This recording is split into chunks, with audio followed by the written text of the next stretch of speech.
నాగర్ కర్నూలు జిల్లా నాగర్ కర్నూలు పార్లమెంట్ నియోజకవర్గానికి కాంగ్రెస్ అభ్యర్థి మల్లు రవి తన నామినేషన్ను దాఖలు చేశారు. నామినేషన్ కార్యక్రమంలో మంత్రి జూపల్లి కృష్ణారావు, ప్రణాళిక సంఘ ఉపాధ్యక్షుడు చిన్నారెడ్డి, ఎమ్మెల్యే కసిరెడ్డి నారాయణ రెడ్డి, ఏఐసీసీ కార్యదర్శి సంపత్ కుమార్ పాల్గొన్నారు. ఈ ఎన్నికలు కేవలం మెజార్టీ కోసమేనని, ఆల్రెడీ కాంగ్రెస్ పార్టీ గెలిచిందని మంత్రి జూపల్లి అన్నారు.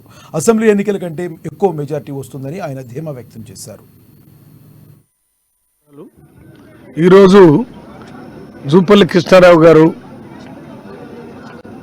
మన సంపత్ గారు, ఏఐసిసి సెక్రటరీ జూపల్లి కృష్ణారావు గారు, రాష్ట్ర మంత్రివర్యులు ఎమ్మెల్యే కసిరెడ్డి నారాయణ రెడ్డి గారు, చిన్నారెడ్డి గారు, ఇప్పుడు మన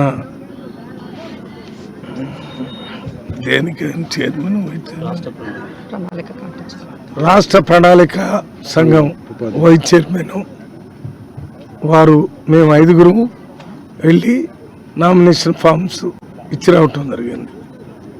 యాక్చువల్గా ఈరోజు పెద్ద ర్యాలీ తీసుకుని ఆ ర్యాలీ ద్వారా సీఎం గారు కూడా వచ్చి నామినేషన్ వేయాలని అనుకున్నాము. కానీ ఎండలు చాలా ఎక్కువగా ఉన్నాయి. అందువల్ల ఈ ర్యాలీ వల్ల ప్రజలకు ఇబ్బంది జరుగుతుందని సీఎం గారు ఈరోజు సాయంత్రం 5 గంటలకి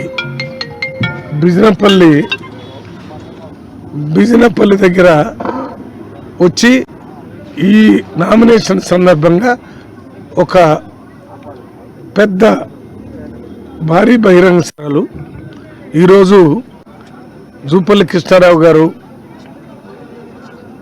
మన నిన్ననే హరీష్ రావు మాట మాట్లాడాడు. రాజీనామా చేస్తావా రేవంత్ రెడ్డి అనే పద్ధతిలో మాట్లాడ జరిగింది.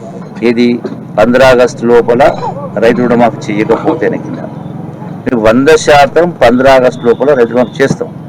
నేను సవాలు విసురుతా ఉన్నా హరీష్ రావుకు, ఈ పార్లమెంట్ ఎన్నికల్లో బీఆర్ఎస్ పార్టీకి 2 పార్లమెంటు సీట్ల కంటే 1 ఎక్కువ వచ్చినా మీరు రాజీనామా చేస్తారా? ఆల్రెడీ మా ముఖ్యమంత్రి గారు ఈ ఎన్నికలు రెఫరెండం అని చెప్పడం జరిగింది. దీన్ని నువ్వు స్వీకరిస్తావా? నువ్వైనా, నీ అధినాయకుడైనా, మీ బామర్దైనా, ఎవరైనా? నేను సవాల్ ఇస్తా ఉన్నా. నిన్ననే హరీష్ రావు మాట మాట్లాడాడు.